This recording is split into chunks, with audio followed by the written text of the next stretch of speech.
L'Agence parisienne du climat, c'est une association de la ville de Paris qui a été créée en 2011 suite à l'impulsion du plan climat de la ville de Paris de 2007. Et en fait, on a pour objectif d'accompagner les Parisiens dans leur transition écologique et également solidaire, en leur donnant des billes, des clés d'information, de compréhension des enjeux climatiques sur la ville de Paris et des outils pour agir au quotidien. On a une plateforme citoyenne qui s'appelle du coup iboycott.org, là où chaque citoyen peut créer des campagnes de boycott envers les multinationales, dans le but de pouvoir les inviter à produire de manière un petit peu plus éthique. Et donc voilà, on a un processus 100% citoyen et collaboratif. Et donc il y a les deux grosses parties que sont le boycott, donc qui va être pouvoir choisir les produits qui sont mauvais pour la santé ou pour l'environnement, mais également la partie boycott qui va être pouvoir proposer des alternatives à tous ces produits boycottés sur un processus toujours 100% citoyen. Alors l'Observatoire CTLM, depuis plus de 30 ans maintenant, réalise des études en France et en Europe pour essayer de comprendre le comportement des consommateurs. Et il y a un sujet qu'on a particulièrement étudié, c'est la consommation responsable, c'est-à-dire qu'on a essayé de comprendre comment les consommateurs intègrent progressivement cette dimension dans leur façon de consommer. Et ces informations que nous recueillons nous permettent aussi de les transférer, de les informer, d'informer nos clients, nos partenaires, pour que justement ils prennent en compte les attentes des clients dans ce domaine. Alors pour moi, consommer responsable, c'est avant tout être un consommateur responsable, c'est-à-dire d'être un consommateur qui est averti de ce qu'il fait, de ce qu'il achète, de la façon dont il consomme.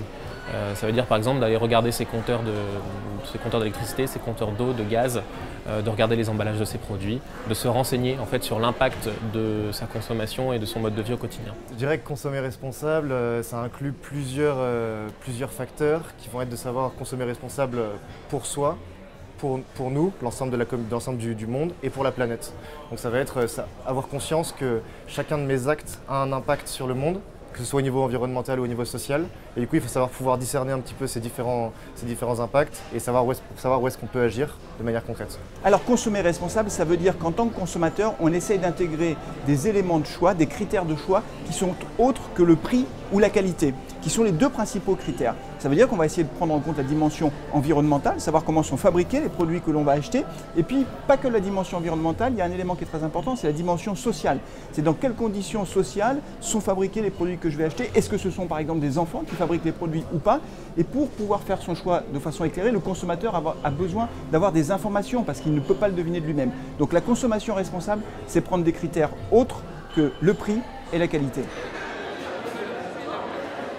Pour commencer, je peux inviter tout à chacun à aller sur le site de l'Agence parisienne du climat pour déjà décrypter avec nous les politiques publiques, donc comprendre ce que la puissance publique attend du consommateur, mais également y trouver beaucoup d'informations sur comment je peux changer au quotidien ma consommation d'énergie, d'eau, gérer mes déchets à la maison, utiliser des transports en commun ou la mobilité douce, etc. Je dirais qu'il faut commencer par des petits gestes, parce que du coup à l'échelle citoyenne c'est un peu tout ce qu'on peut faire nous aujourd'hui. Donc ça va être commencer à pouvoir relocaliser un petit peu ce qu'on mange, donc je dirais manger local, aller chercher avec des producteurs donc voilà, qui sont du coin, qui produisent de manière responsable.